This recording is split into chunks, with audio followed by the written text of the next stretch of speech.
In this video, I will show you how to use this calculator I created to determine your annual tax liability for an installment sale. So let's say you sell an asset or you sell your business and you're being paid by the buyer in installments that span over several years. Well, there's a formula that goes into calculating how much of the profit, of the gain, you're going to report each year, since you're not being paid the entire lump sum in one tax year.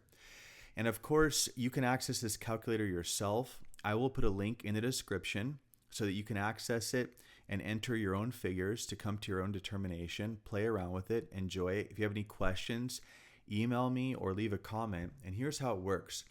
Now you'll start by putting the sales price of the property that you sold for a gain.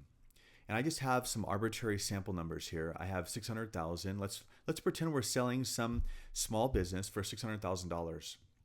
And then it asks what the adjusted basis is. What's our basis? Did we put capital expenditures? Did we build something out? Did we invest money that we weren't able to deduct? That's our basis. Just like when you purchase a home, whatever the purchase price is to get in, that's your basis. Did you buy the business or did you invest in it? That's your basis. So you'll enter that number here.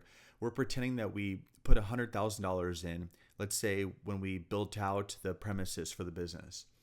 And then selling expenses. How much did you pay a business broker or an attorney or whatever, or let's say an escrow company? Whatever services you procured in order to facilitate the sale, you'll enter your costs here. And then finally, depreciation recapture. Now, if you depreciated an asset, let's say your business owns a vehicle, a company car, or you have equipment, large equipment that you've been depreciating. Well, when you sell that equipment, you do have to pay back the portion of depreciation that you deducted.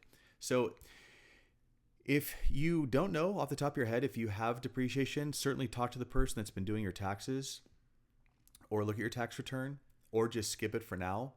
But any depreciation you took will need to be recaptured.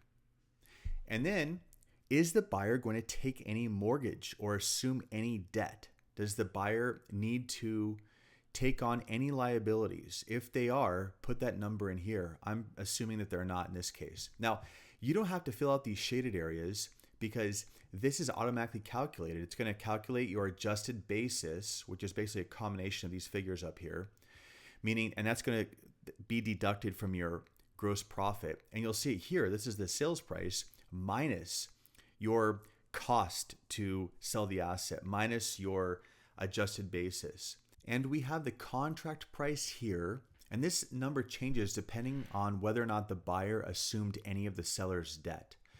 And then finally, we have the gross profit percentage. Now, of course, all of these are calculated, and you're just going to enter the unshaded cells, like right here. And so on line 10, you're going to enter all of the payments that you received over the course of a year, and that includes the down payment that you would have received in the first year. So you'll write that number here. Now, depending on whether or not you collected interest or you're being paid interest by the buyer, that interest needs to be parsed out and put on a separate line. So line 10 will include the entire amount of money paid to you by the buyer over the course of the year. Line 11 is going to reflect the portion of this figure that is interest. Now, if there's no interest, of course, just put 0 here. But if you are collecting interest, the amount of interest in this gross figure on line 10 needs to be put on line 11. And then you'll see that on line 12, you'll see the annual amount that you need to report on a Form 6252 with the IRS as gain from the sale of business. And this is your annual gain for the business sale, taxed at a capital gain rate.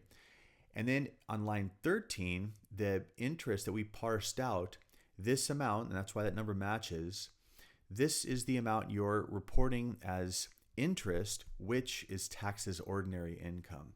So play around with these numbers. Again, the link to access this spreadsheet is in the description. And if you have any questions, please feel welcome to reach out or leave a comment. Thank you for watching.